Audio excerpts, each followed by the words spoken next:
So first of all, obviously, welcome to our second Full Circle fully eSalon.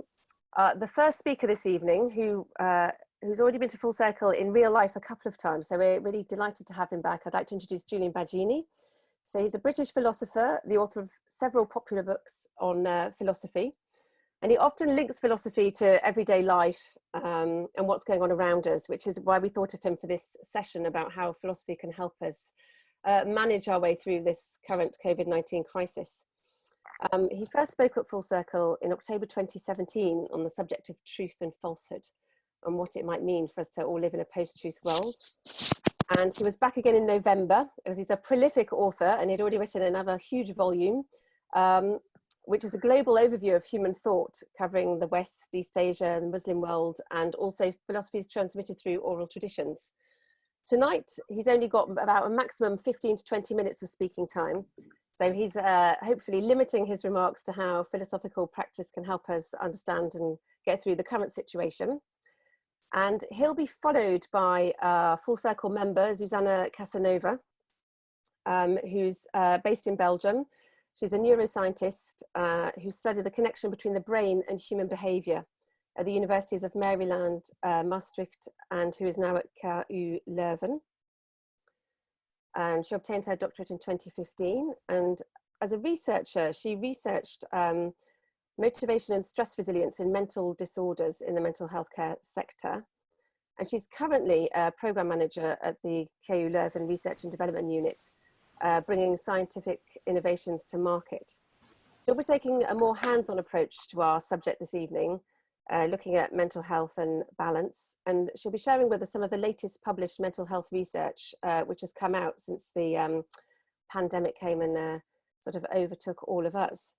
So I'd like to turn straight away, if I may, to Julian and give you the floor. And maybe I will gonna text you or give you a wave when you start approaching your time. But otherwise, Julian, over to you. Thanks very much. I've got to watch you. I hopefully won't go on too long. Thanks. It's good to be back. It's a shame not to be back in the flesh, as it were. It's always lovely to come to Full Circle, not just for the place and the hosts, but also the guests. Had some very nice encounters there. I just want to focus around, if I have time, 3 different areas which turn out to be very related, actually, and are things about the current sort of situation which have struck me with looking through my kind of philosophical glasses, and I think are interesting because they suggest opportunities ahead to do a certain amount of resetting in the way we think, and they also suggest the ways perhaps in which those resets, don't have to be. They can be radical in effect, but they don't have to be as profound as some people might think. I'm a great believer that sometimes very big changes can come about through actually quite small changes and interventions. People often imagine, that the world is screwed and we have to change the whole system, bring down the edifice of capitalism, etc. And I think there's more hope that actually, without having to completely tear everything down and build up again, we can get a greater future. So let me start with the first area is actually around the sort of nature of self, what it means to be a person. That might seem an abstract thing to be thinking about at a time of pandemic, but its relevance is pretty clear, actually. If you're sort of zoom back to the time before this began, which seems like an age away, the thing that people were lamenting perhaps most about Western society was the rise of individualism. And we have this term atomization. The idea was we were all becoming egotistical, isolated, solitary, obsessed with our own selves, and things around the community and the collective were falling away. And of course, a lot of people have noticed, often with great pleasure, that one of the things that's happened during this lockdown in many countries, in my own, I'm sure in Belgium too, is this sort of surge of collective action, work for others, people banding together, that sense of the collective. Now, this is, in a sense, you might think quite puzzling, because if indeed we were such an atomized, individualistic society, how come we were able to switch so quickly? And I think here this is a very interesting point. When I was working on the book on global philosophy, talking about earlier, well, this is one of the things I looked at, was how the self is conceived of in different cultures. And one of the most important lessons I took from that is that too often people present it as a stark dichotomy. In crude terms, the West is individualistic and the East is collectivist. Now, this isn't right, and I forgive me for repeating this. Every time I talk on this subject, I wheel out the same quote because it's so important. Comparative philosopher called Tom Kasulis says that the key to understanding cultural difference is not to see pairs of opposites or stark, complete differences, is to recognize that what's background in one culture is foreground in the other, and vice versa. What you see foregrounded in Western culture for quite some time now has been the individual. The individual as the autonomous agent, thinking for themselves, making their own decisions, having their own rights. What's been foregrounded in other parts of the world, and in fact, even in the West for most of its history, is what we'd call the relational aspects of the self. That's the idea that you are only who you are because you are somebody's son, daughter, wife, husband, manager, whatever it might be.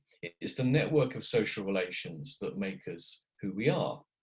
Now, the point is that in whether you're living in an Eastern or Western culture, we carry around those two ideas of the self simultaneously at the same time. Britain may be an individualistic culture in many ways, but people do recognize themselves as members of groups. They do see themselves as their parents, children, and so forth. And in fact, we like to quote that line from John Donne, that no man is an island entire unto himself. I think the reason we tend to quote it so much is that we think it's something we need to remind ourselves of because we're always in danger of becoming too individualistic. So I think that understood in that way, it was never the case that there was this stark contrast. The world was divided between individualist and collectivist cultures. It was simply a matter of what was most foregrounded. And what's happened in this crisis, I think, is that that more relational aspect of who we are, the importance of how we relate to others, has been given a boost out of necessity, unfortunately. But this is where the opportunity lies. It's an opportunity to reset, because we don't want to give up our individualism completely. Of course we don't. A lot of what Western culture is built on rests on that great respect and emphasis on individuality. But if you go to this metaphor again of like foreground, background, it's a matter of emphasis. And I think a lot of people would say the problem is simply that we've overemphasized individualism, underemphasized relationality. And this crisis is an opportunity to reset that balance a little bit, not to go down the road of becoming a highly collectivized society, which would give up individuality, but to become a bit less of an individualistic one and to emphasize more those relational aspects. So I think that's the first interesting observation. A second one concerns ethics, actually. One thing that really struck me about this crisis is how quickly things which were seen to be really wrong and bad not so long ago are now not just right, but mandatory. I mean, and early, it might seem like a trivial example, but you know, for a long time now, I've been traveling with my reusable coffee cup to avoid using a throwaway one because, you know, that's environmentally dangerous. And then what happens is that very quickly, actually, you can't use your reusable cup.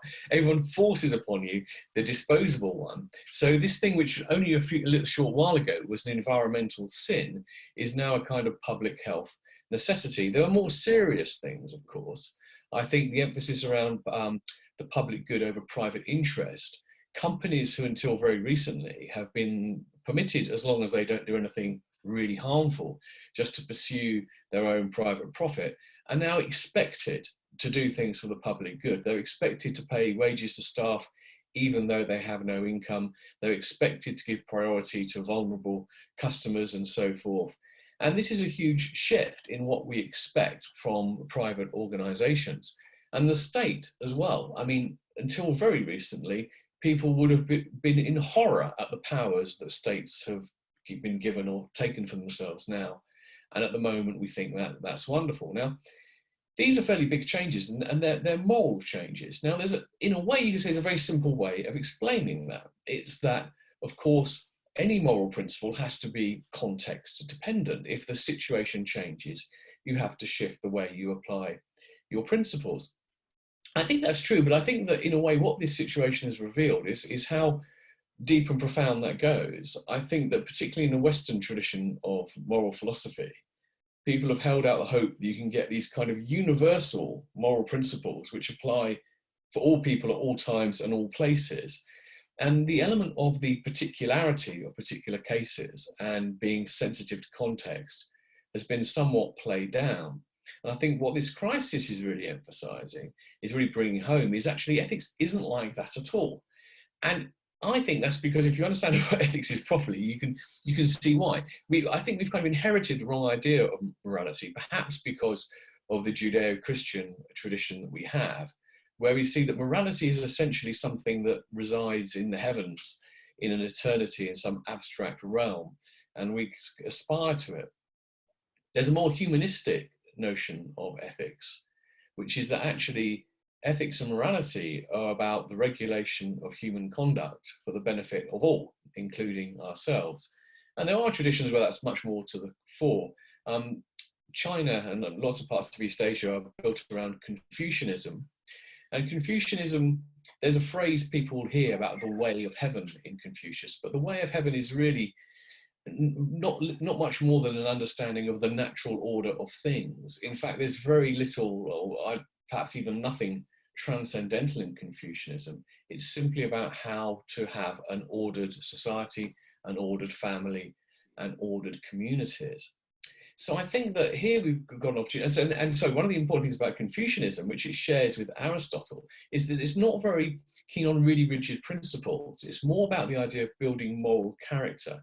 So what really makes a good person is the moral character, their moral fiber, we might say.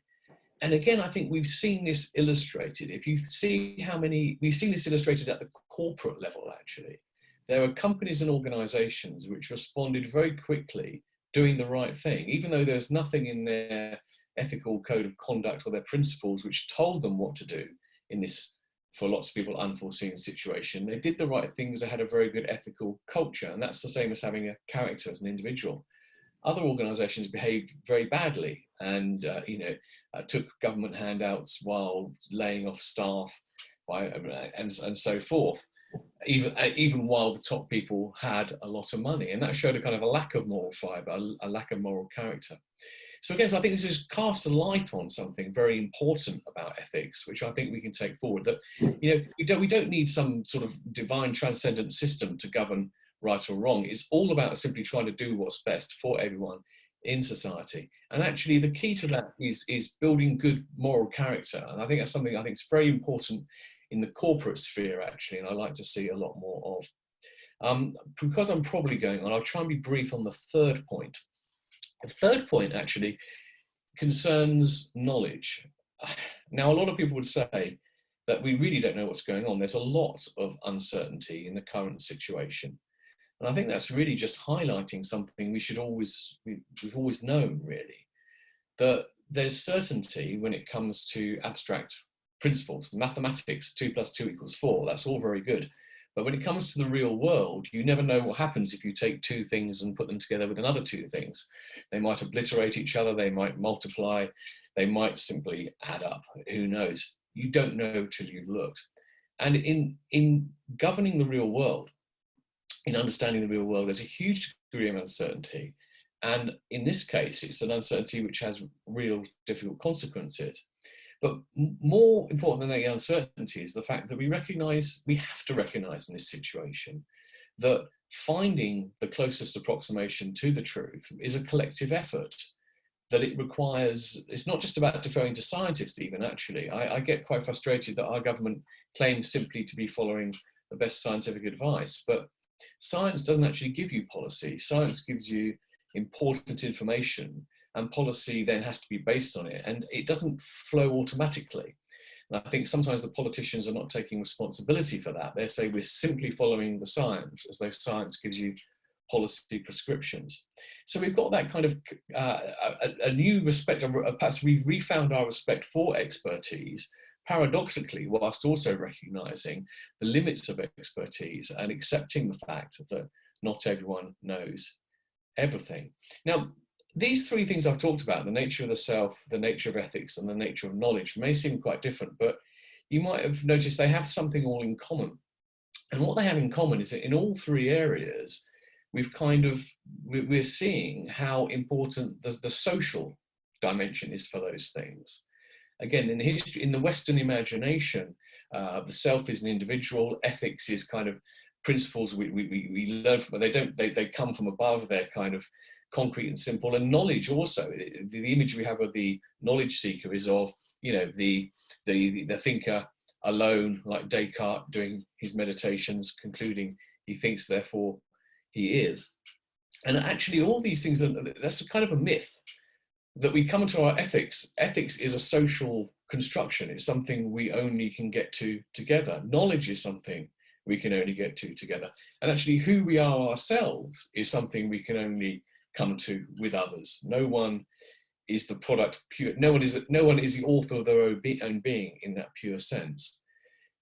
This, I think, is important. It's important to reset it, but cautionary note, there's a lot of, I think, unfounded optimism that somehow this sort of rediscovery of the importance of our connectivity to others is inevitably going to be a good thing and a positive thing. It isn't necessarily, because actually sometimes what comes with that emphasis on the group are things like, you know, petty nationalisms, in groups, out groups, us versus them. And we've certainly seen some of the reactions by certain unnamed people to this crisis have very much been emphasizing that. It's all about, you know, the we bonds together, but the we is not the we of humanity, it's the we of the local group. So I think that, just to sum up there, I think that from a philosophical point of view, I think the whole crisis really shines a light on so much of what is important to us and what matters to us depends upon our relations to others, is socially created. And therefore we have an opportunity to do a certain kind of reset, to sort of get away from the excessive individualism we've had before. But we have to be very careful that in doing so, we don't just throw ourselves into a hotter frying pan of tribalism, xenophobia, and parochialism. At that point, I'll stop for now. I'm going to go straight to Susanna, who is going to be sharing with us some specific research about ourselves and our mental health during the coronavirus crisis. Susanna, over to you. Thank you so much, and thanks for having me. It's a great pleasure to be able to engage in yet another great discussion at Full Circle, and I won't keep talking too long because actually I'm really excited to hear what your reflections are. As a mental health scientist, I'm constantly collecting data on the human experience, so of course I want to have more from you.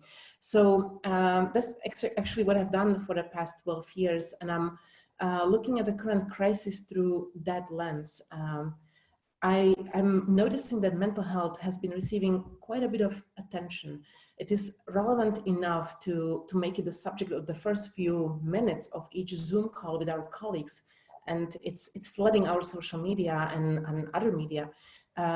We are actually asking, we are checking on each other. We are not just asking, how are things, what's new with you? We are asking, how are you? And we really mean it. Probably because we now all share the sense that having a hard time is suddenly the norm, not the exception. And we are very much aware of our fragility in terms of mental health and well-being. And as a mental health researcher, I'm actually fascinated by this focus on mental health and how we talk about it and how it is now something precious, something that is at stake in these times. And I'm also noticing a change in what it means to be mentally healthy and how we talk about that. So that makes me actually think, what is mental health really? Is it just the absence of mental illness or the absence of mental problems? Is mental strength to never experience a twinge of anxiety or a bout of depression, depressive mood, or some kind of paranoia? These are actually quite common experiences. Most people don't know that, but up to 20% of the population has reported psychotic experiences such as hallucinations, suspiciousness, delusions. And in a recent Flemish population study, actually, that my colleagues conducted, 25% of adolescents endorse quite high mental health problems, quite severe symptoms of different mental health problems. So one might wonder, where is actually the line that separates mental health and mental ill? And in mental health research, we actually do tend to draw the line somewhere, because we need to know who we include in our studies and what kind of population do we look at. We have to have some kind of inclusion criteria. And as a psychologist, I also know that there are diagnostic criteria. So these usually relate to two things. It's the distress, the subjective distress that people are experiencing due to their symptoms. And it is also diminished functioning. So if somebody is no longer able to fulfill their role as a parent, as an educator, as a worker, as a family member, as a daughter. So these are usually what we look at, and this is what when we consider symptoms to be severe enough to impair functioning. And that's when we talk about mental problems.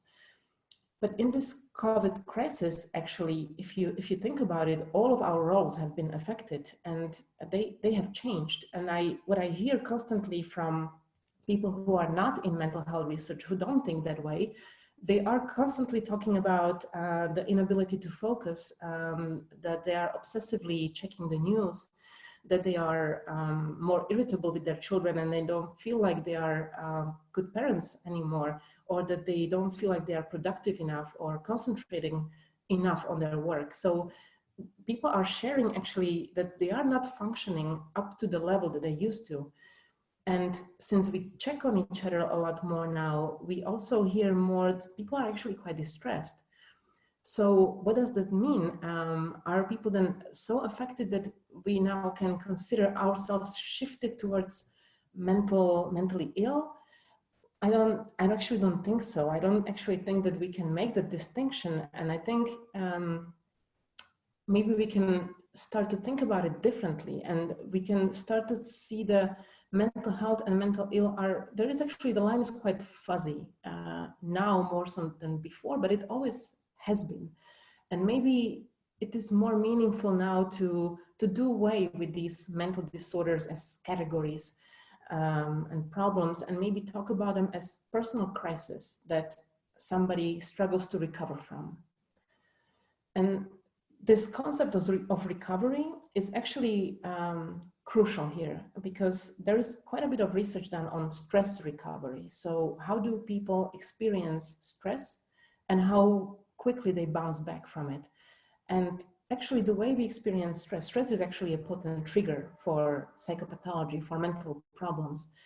But the way people experience stress, how bad they feel during stressful time or how bad they feel afterwards, doesn't really differentiate between who is healthy and who has mental illness.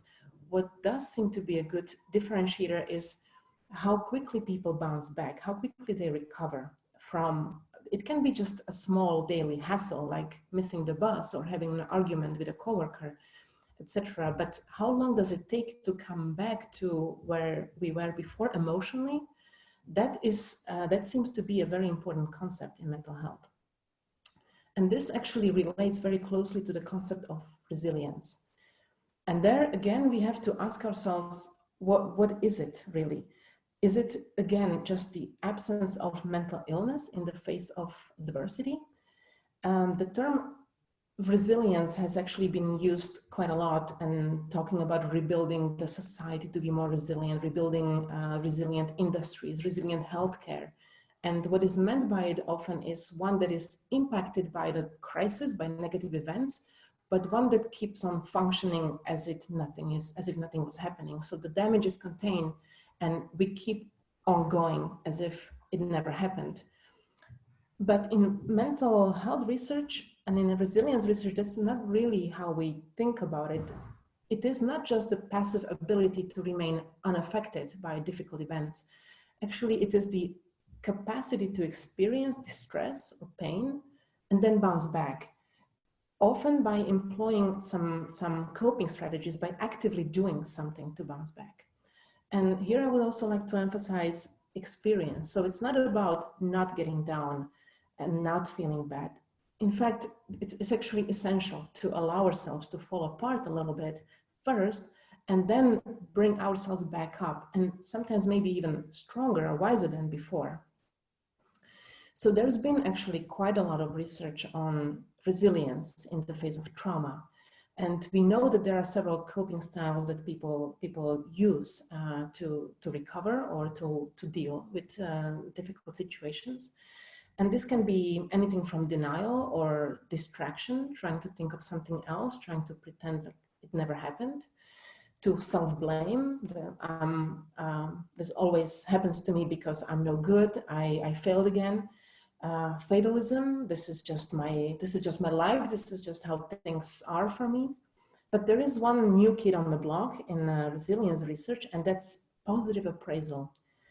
When people try to think, is there something good in this situation? Can I grow from this experience as an individual? As difficult as this might be, can I find something good in it? Can it enrich me? And positive appraisal has actually been linked to better resilience. So how can we then think of resilience, and how can this research relate to the current crisis? Well, of course, we only experienced it for 4 months in total, and that just simply isn't enough time to have enough data to be able to say something meaningful about how we are coping. But there is a lot of attention in the media devoted to this deepening mental health crisis as a result of social distancing and uncertainty and fear. And it's absolutely true that people with mental health problems, pre-existing mental health illness, they are definitely having difficulties coping right now. But actually, whether the general population has been affected, whether our well-being has been deeply affected, we don't actually know that. And if we extrapolate from other data, we see that people in war zones are not necessarily less happy or more distressed as a whole than people in peaceful areas. And it could also, one could speculate, it could be the sense of all of us being in this together, going through this experience together, that could actually promote resilience and coping. And that's actually what we also see here now, people clapping just now, signaling that we are in this all together. At the same time, there is some evidence that other adverse events, like the aftermath of a terrorist attack, can induce some fluctuations in anxiety and depression and mental health problems. So they do increase, and then they go back to where they were before again. So we actually don't really know much about, is the media hysteria about suicidality and increase in drug abuse, for instance, is that really founded by data? We can't, that's a strong claim. We can't really make it right now. Some colleagues of mine actually in Slovakia have been doing research into what happened. They've been following up a group of healthy students, mapping their mental health, and they dropped everything they were doing and started testing them for their mental health in this corona crisis. And they didn't really see many changes. They didn't see that people reported more depressive moods or anxiety or paranoia, which, as I said earlier, is actually quite common among healthy population. And I was a part of a pan-European study, the first that mapped mental health during this time, in which we looked at 15,000 Europeans who joined the study, and the data from the first 5,000 is just coming out. So it's not peer-reviewed yet. It hasn't been published yet, so take it as very preliminary. It needs to be replicated for sure. But what we see is that when we look at what do people actually experience as stressors, what are they actually distressed by? The number one stressor, which is quite striking, is the media coverage of the corona crisis. And the second one, very closely following, is restrictions on leisure activities, and then the loss of social contact, which, of course, it's not. It's something that all of us are experiencing right now, but it's also good to see it reflected that this is what all of Europeans are going through and experiencing. They also endorsing high distress from political climate, family conflicts, school and work problems, and it's impossible to know if these are compounded by the corona crisis or if they are pre-existing and they just add on top of everything else. So when we look at the ones who remained what we call resilient, the ones who did endorse experiencing this as difficult, and yet they were able to bounce back, we see that these people are the ones who are better at this positive appraisal strategy. They endorse, they very strongly agree with statements such as, I think that this crisis will change the society for the better. Or I think that I can grow from this. I can learn something from this that will enrich my life down the line. And also these are people who score high on general optimism and believe in self-efficacy, believe in that they have enough social support. They believe that they're good at recovering from stress in general. And this is what I would like to actually emphasize here, that these are all beliefs. There is nothing inherently different about the people who are able to bounce back from this adversity right now. They have positive appraisal and they have positive beliefs about themselves, which we know from brain research, which I've done as part of my neuroscience training, that we are not born with these traits. We develop them during the life. And there are some people who actually think that, well, I'm not hardwired for happiness. I'm not hardwired for optimism. But actually from the brain research that I've done with people with mental disorders, actually I think that brain gets a little bit too much credit, and genetics as well. We are only to a small extent hardwired for happiness or optimism. Our brain is exquisitely reactive to our environment and to our behavior and what we do day in and day out, and it can be changed by them. We actually studied the brain activity of people with schizophrenia, and which is one of the most severe mental illnesses. And we know that that actually doesn't really differ so much from people who don't have schizophrenia. And it is also very amenable to change, to psychotherapy, actually. What we do, how our environment affects us, can change profoundly how our brain responds to it.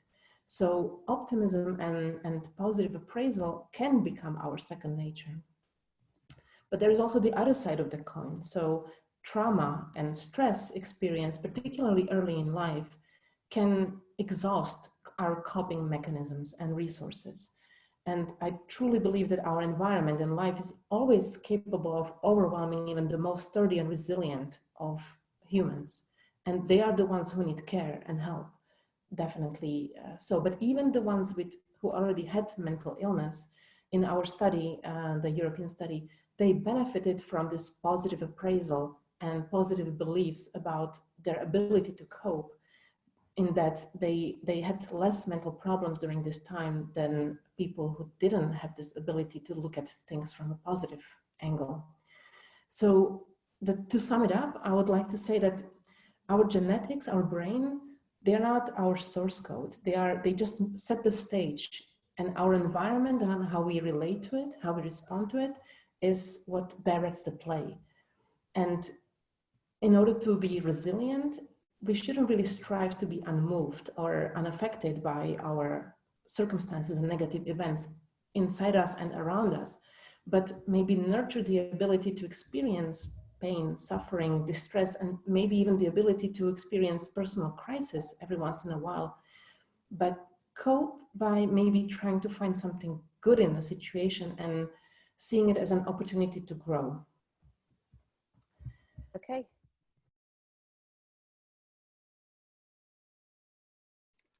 I've got a couple of related questions on mental health that have come in, and then also some questions to Susanna and Julian. So one question that I've got is the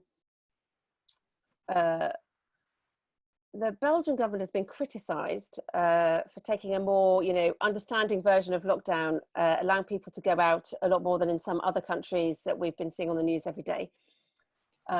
And it's a question to Susanna as to whether you think that it's a more positive way of tackling the problem of lockdown in terms of mental health and coping, because people feel a bit freer even if they're not particularly free.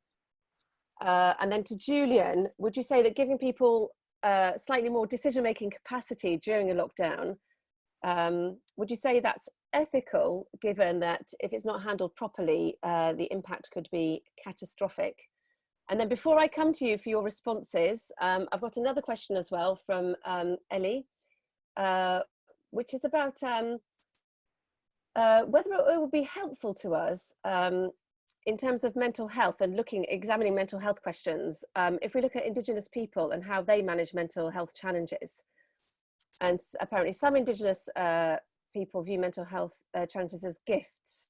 And could this be a benefit for us to see it in this way during these times? And of course, Ellie, who asked the question, said that maybe Thomas, who is our now, I like to say, resident anthropologist, maybe Thomas could help us with that specific question as well. But I'm going to come now first to Susanna for this specific question about whether giving us a bit more agency makes us feel much better and is therefore a very clever thing of the Belgian government to have done. And then I'm coming to you, Julian, for the more philosophical aspect. And then Thomas, you can prepare yourself to come in on Indigenous people. So Susanna, to you. Thank you. It's a very interesting point. And again, we don't know quite yet if more freedom is necessarily better. But what we do notice is that more protective governments are sending a stronger message that people with mental health problems or people who feel vulnerable to mental illness, they receive the message of, we got your back, we put you first and economy second. So we are going to go into a strict lockdown and we are going to restrict everybody's freedom so that the weaker among us are okay. And this is a very powerful message to anybody, particularly people who feel at disadvantage already because of lifelong struggles. So I'm not actually sure if more freedom is better. And I'm not sure if this message that let's now reopen the country because economy will suffer, if that's a good one to hear people with mental illness, for instance. Okay, Julian, I'm coming to you. Yeah, it's a really interesting question, actually, because I mean, we value autonomy, individual freedom a lot in the UK, perhaps not as much as in the US, where there's been a lot of resistance. But in a strange way, the more the culture values that individual choice and individual agency, the more governments have to take it away from them, because the consequences of people just doing as they please are just too severe. I think in cultures such as Japan, for example, which I don't call it a collectivist culture, I call it more this relational culture. I'm not sure exactly what they have done. They have done things, but it's kind of easier to get people to sort of like do things which infringe their own liberty a bit, because it's more part of the culture to think of yourself in those relational terms. So it might be a trivial example, but if you go on public transport, if you go on a very crowded subway in Tokyo, although it's very crowded, everyone kind of makes space for each other. Whereas if you go on the London or the New York subway, everyone's trying to occupy as much space for themselves as possible. I think recently it's become so crowded on London Underground that people have kind of given up trying to take more than one seat sometimes. So I think that actually, although it's a really hard one to do, because the consequences of giving too much individual choice. I mean, the UK government tried that originally, I think. That's the point. I think they were very reluctant. They didn't want to be seen as taking away freedoms. They're very reluctant to move, and it wasn't working. So you had these scenes of people gathering in huge crowds, and they actually tightened up, most people would say, too late. What's interesting, of course, though, is that the public opinion has generally been on the side of this. People have recognised that although, you know, we value individual liberty, but we're not idiots, and we can see when it has to be curtailed. So as long as it's being done in a transparent and honest way for a good reason, people are actually surprisingly on board for it. Okay. I would like to come to Lucas. You had a question for Julian. So if you're still there, do unmute yourself and ask your question. Yeah, so I was wondering how you talked about how we kind of need to unite as humanity behind this to help go through it. but many, many populations, many countries have a majority of people who feel quite strongly that they need to focus on their country first. I mean, especially looking at how it's going in Hungary with Orbán's Fidesz party now kind of record high approval ratings. Is there a kind of course of action you'd recommend we can take? What do you think, is there a solution to this where we have to reconcile the beliefs of people who believe, unite as a globe between those who believe focus on our country first? Yeah, it's a very good question. It's a very difficult one to manage because, this is the downside of the pro-social impulse. So it's interesting, Jonathan Sacks, the former chief rabbi in the UK, has written a book in which he's talked about, it's all about morality, and his basic theme is what he calls this shift from we to me in Western societies and a need to reverse it. And I think the point is that, he has to acknowledge, even in that book, that there are risks around that, because the we people attached to can easily be this sort of narrow group, the nation. And I think there are also reasons why it's kind of easier to get people to do that, because humanity is rather too big, too abstract. We need something a bit more concrete to hold on to. So I think that the way this really works is the way to square the circle is to, I think, try and get a sense of national identity, which is in itself inclusive. Not all national identities are exclusive. So, for example, the way they've tried to advocate Scottish nationalism has been very much around a civic idea. It's not about you having ancestry or blood or anything. Anyone can be Scottish. I think Canada is possibly one of the greatest examples of this. Canadian culture is very interesting. It's very open. Anyone can be Canadian, but they're very proud to be Canadian. So they're both sort of globalist, internationalist in their outlook, very welcoming, very good with refugees, asylum seekers, immigrants, etc. And that's part of what their national identity is. So I think the trick, if there is a trick, is to try and sort of like create the sense of national belonging, which is not exclusionary. And that's not a contradiction. It just goes against what most people think nationalism involves, and it goes against what most populist leaders, Hungary is in a dreadful state, I think, with Orbán. Terrible. Okay, I'm going to come to Sybil, who's got two questions for Susanna, but Sybil, I'm going to ask you only to ask one of your questions because I've got really many people on the speakers list and it's 9:15. So we may have time to come back to your second question, but can I ask you, Sybil, just to ask one question, please? Okay, thanks. I'll read it very quickly then. I had a question for Susanna. I was very interested in the effect that COVID-19 measures can have on mental health. And I was wondering whether you think that there's a difference in its effect for different age groups. So we saw, for example, that there's a spike in volunteering activity, especially among the young generation. And often it was linked in the media, at least, to feeling out of control and regaining that sense of control and agency through altruistic measures. And then for the older generation, sometimes they feel a sense of isolation more than they otherwise would, because they do not necessarily have access to the same technology that we have access to now stay connected. So I'm curious whether you see that, especially because in psychology you have this emphasis on the formative phase, whether there is a difference in the age groups. Thanks. Thank you. That's a really great question, and actually the subject of the next paper coming out of this data. So we don't know yet. We haven't done the analysis yet, but there are some ways we can extrapolate from the research that has been done around other stressors and age groups.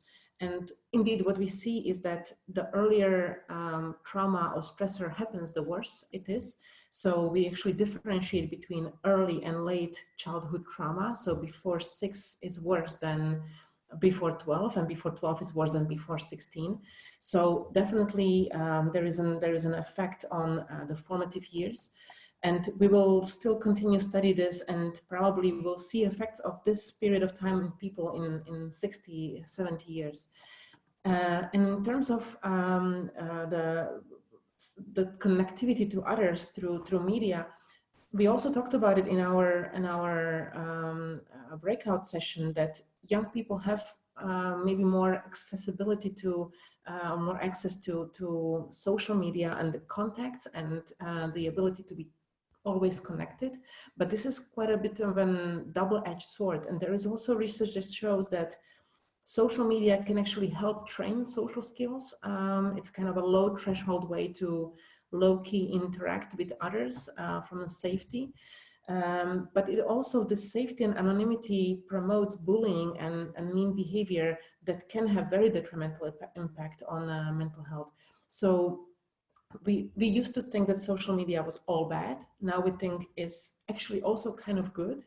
And now we are actually doing quite intense research on how does this increased connectivity now in this time actually protect young people from developing maybe anxiety, depression, etc.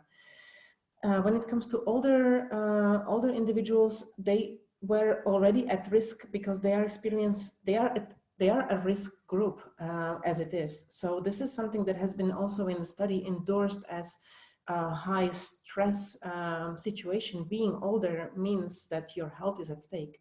So it's really hard to now differentiate between how much anxiety, how much depression comes from being at a higher risk and living with people who tend to be at higher risk for health complications, and from the social isolation. So again, we don't know yet, but we are trying to tease it apart. Thanks. Okay, thanks. So I've got a few more questions that I'd just like us to cover. I've got a nice question from Sharon, which is actually quite hard for us to manage in this format. But if you've just got to send a yes, no through to Bridie, the question is, are there any other Americans on the call? Although of course we could all have an opinion on this question. But she wants to know if you agree with her that this crisis has made our divisions even worse than they were before. So if you're an American and you're listening, you can just send yes if you agree with her that it's made everything much worse than it was, or no, you disagree with her. But it will have to be the subject of another call at another time.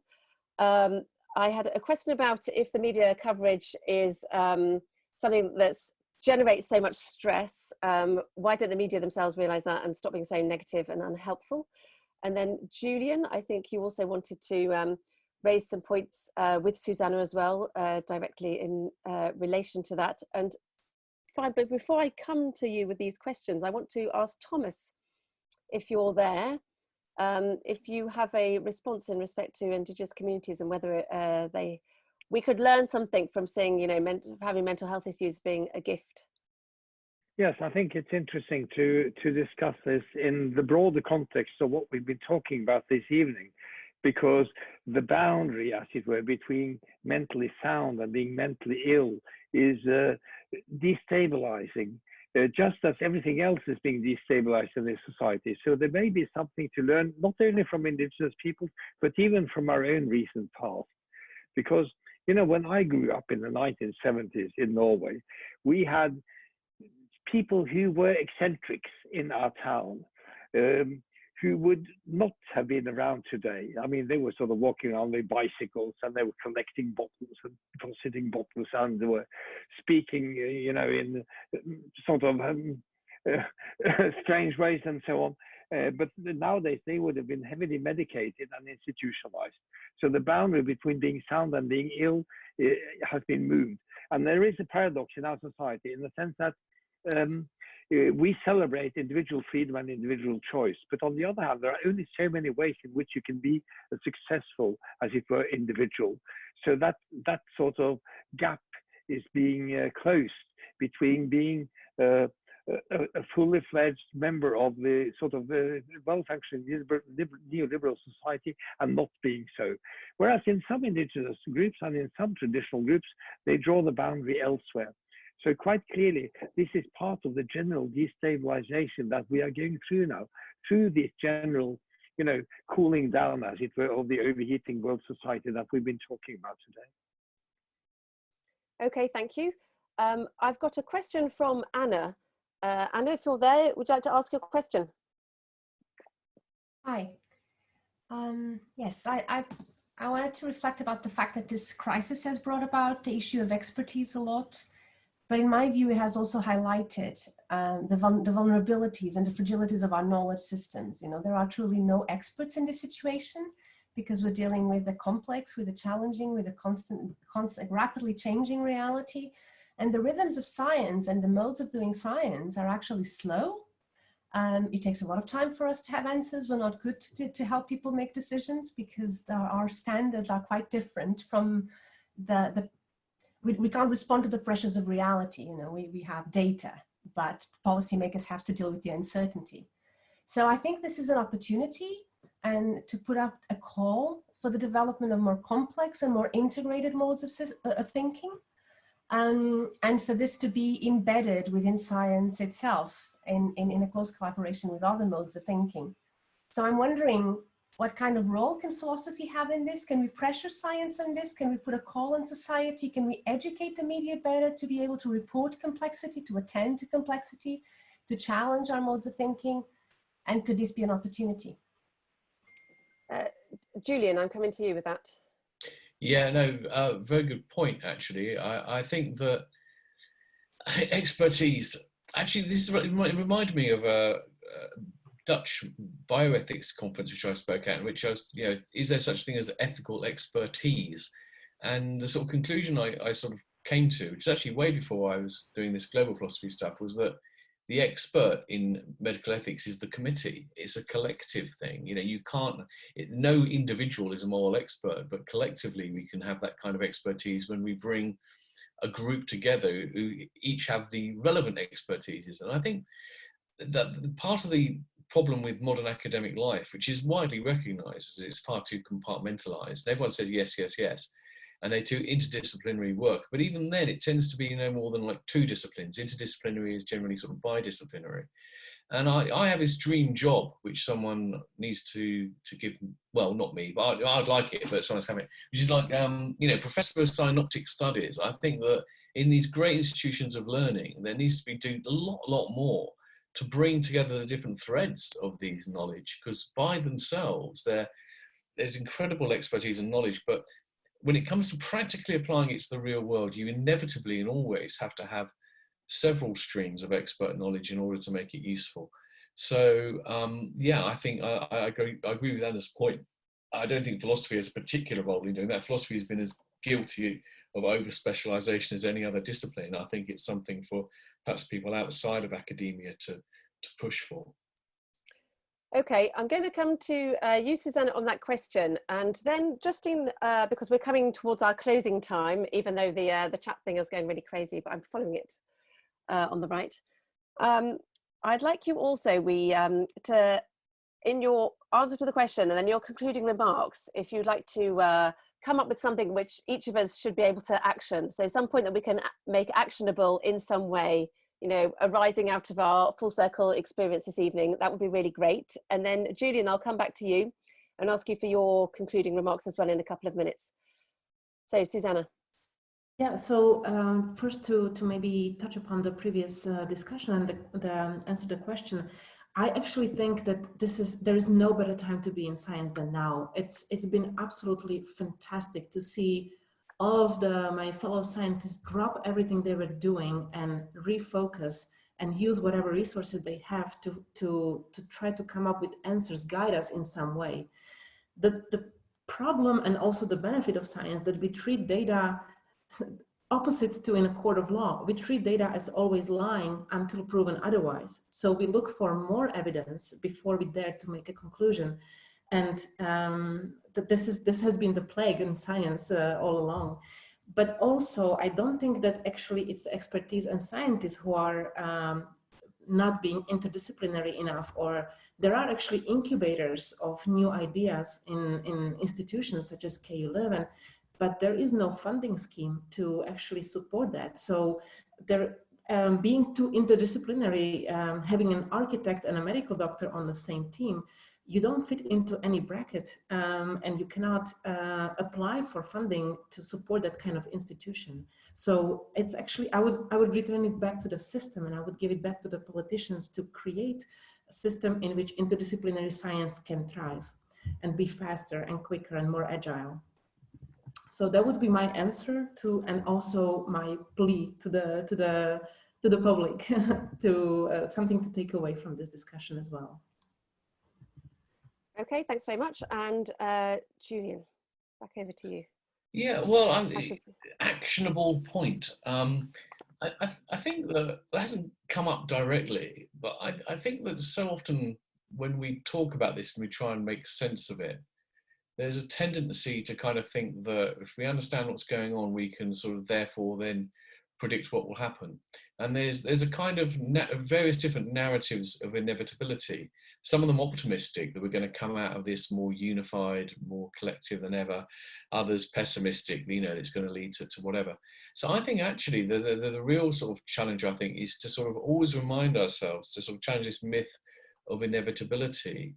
Where we go from now is far from entirely within our control. It's absolutely, there's a lot which is not in our control at all, but a lot is, and particularly how we react to it actually relates a bit to the thing about resilience in mental health. You can't always avoid distress, upset, heartache, etc., etc. We always have some control about how we respond to it, and I think that's what we need to remember going forward. Really, it's not about predicting what's going to happen; it's about shaping what's going to happen, I think.